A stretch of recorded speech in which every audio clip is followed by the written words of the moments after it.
να ποτίσουμε, δεν υπάρχει νερό να πίνουν τα ζώα, δεν υπάρχει νερό για το λαό, δεν υπάρχει. Το πιούμε είναι τίποτα, διότι παίρνουμε όλοι φιαλωμένο. Πίνουμε.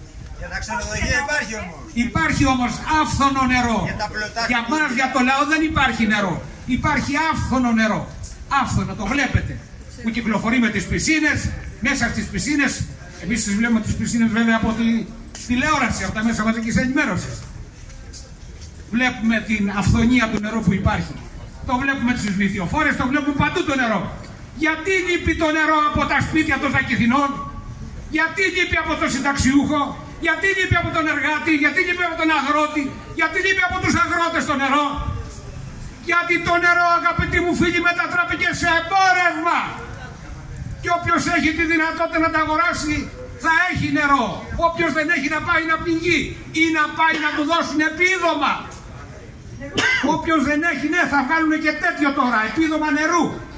Οι κυβερνώντες για να παίρνουν τους ψήφους θα δώσουν και επίδομα νερού. Όπως δίνουν τα Χριστούγεννα. Μας κόψαν τα δώρα και μας δίνουν επίδομα για να τους παρακαλάμε.